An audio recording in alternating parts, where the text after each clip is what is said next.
ये दिनांक 7/7/2022 की घटना दिखाई गई थी और इसमें 2 FIR दर्ज की गई थी पुलिस के द्वारा थाना सिविल लाइन में। एक घटना सुबह 10 बजे की दिखाई गई थी, क्राइम नंबर 272 अंतर्गत धारा 147, 148, 149, 332, 353, 504, 506, 307। इसमें 5 लोगों को की अरेस्टिंग हुई थी, जिसमें श्री सुधीर भारती, पूर्व प्रदेश महासचिव उत्तर प्रदेश, सार्थक लाटियां, छात्र सभा अध्यक्ष मुजफ्फरनगर, काजी फैज, अर्जुन और 2 व्यक्ति और थे। उन लोगों को घर से पुलिस ने उठाया था और उसके बाद इस मुकदमे में क्राइम नंबर 272 में मुलजिम बनाया था।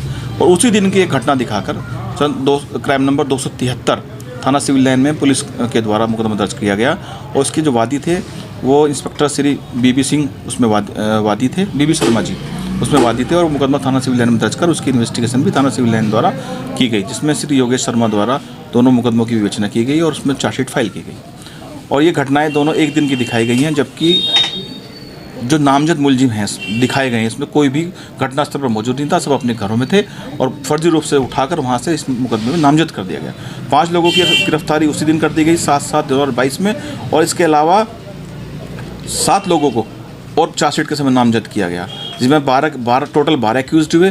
12 एक्यूज्ड की जमानत ऑनरेबल कोर्ट सीजम कोर्ट से हुई और ऑनरेबल डिस्ट्रिक्ट कोर्ट से हुई। दोनों कोर्ट से माननीय न्यायालय द्वारा जमानत दी गई और जमानत देने के बाद इनका ऑनरेबल कोर्ट सीजम साहब के यहाँ ट्रायल चल रहा था और उसके बाद ऑनरेबल कोर्ट नंबर सिविल जज 7 नंबर में ट्रायल चला और 7 नंबर में ट्रायल चलने के बाद गुण दोष के आधार पर दोनों मुकदमों में माननीय न्यायालय द्वारा सभी 12 एक्यूज्ड को दोषमुक्त कर दिया गया।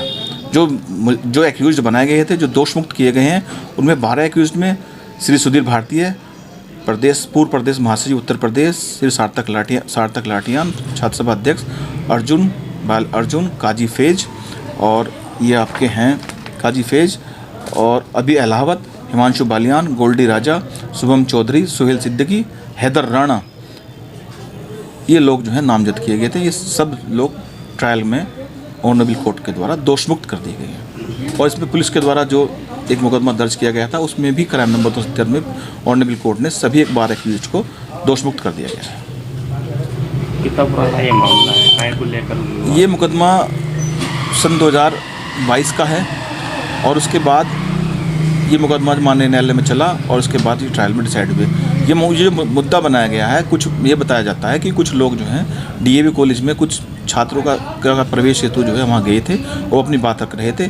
इसी बीच जो है कुछ वहाँ पर बताया गया कि वहाँ कुछ घटना इस तरह की बनाई गई है, एक फर्जी घटना दिखाई गई। उस फर्जी घटना के आधार पर इन संगीन धाराओं में, जिसमें 307 IPC का मुकदमा भी है, इन लोगों को नामजद कर रिपोर्ट दर्ज कर दी गई और गिरफ्तारी करा दी गई। हिमांशु बालियान जजमेंट आया है, क्या था पूरा मामला, कौन कौन लोग इसमें शामिल हैं?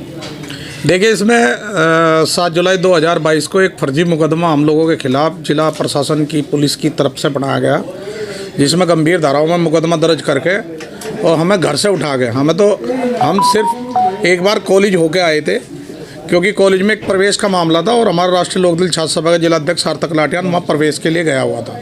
सिर्फ उस प्रवेश के लिए जो वहाँ पे एलिजिबल लड़का था, उसके प्रवेश के लिए तत्कालीन जो उसके प्रधानाध्यापक थे उन्होंने जाति के आधार पर उसका एडमिशन करने से मना कर दिया था, जिसके बाद थोड़ी हल्की फुल्की कहासुनी हो गई थी। कहासुनी के बाद घर वापस आ गए थे तो पुलिस ने राजनीतिक विद्वेष के चलते, चूँकि हम विपक्ष में राष्ट्रीय लोकदल की राजनीति करते हैं, हमारे खिलाफ फर्जी मुकदमा कायम कर हमें जेल भेज दिया गया। जेल भेजने के बाद 307 जैसी गंभीर धाराओं में मुकदमा हमारे तरफ दर्ज करा गया। एक कॉलेज की तरफ से करा गया, एक पुलिस ने अपनी तरफ से किया। लेकिन सम्मानित न्यायालय ने आज इंसाफ किया और 1.5 साल चली लंबी सुनवाई के बाद आदरणीय हमारे सम्मानित एडवोकेट श्री श्रवण कुमार की शानदार दलीलों के सामने पुलिस प्रशासन की ये थ्योरी झूठी साबित हुई और जिसमें हम जो है दोषमुक्त करार दे दी। सम्मानित न्यायालय का इसमें हम बारंबार धन्यवाद करते हैं कि इंसाफ किया। कितने लोग थे टोटल? हम 12 लोगों के खिलाफ किया गया था। 5 लोग जेल भेजे गए थे, 7 बाद में चार्जशीट के टाइम नामजद किए गए थे, नाम बढ़ाए थे, जिनका कोई वास्ता भी नहीं था। 12 लोग थे, 12 लोग टोटल थे।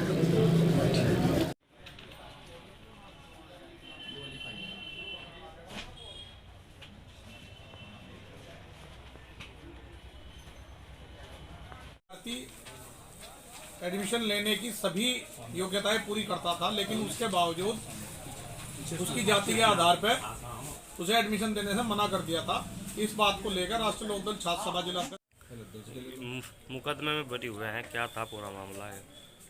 ये 7 जुलाई 2022 में मुजफ्फरनगर में ही आर्य समाज रोड पे जो डीएवी इंटर कॉलेज है, वहाँ पे एक बच्चे के एडमिशन के लिए हमारी राष्ट्रीय लोकदल छात्र सभा के जिला अध्यक्ष गए हुए थे, और जो DIOS का ऑर्डर भी साथ में कहा सुनी होगी थी। कितना टाइम हो गया?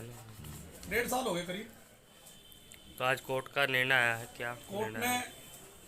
हमें दोषमुक्त करार दे दिया, और पुलिस द्वारा जो दर्ज किया गया मुकदमा था वो भी हमारे खिलाफ, उसमें भी हमें दोषमुक्त करार दिया। 2 मुकदमे हमारे खिलाफ थे, एक कॉलेज की तरफ से और एक प्रशासन ने पुलिस की तरफ से था।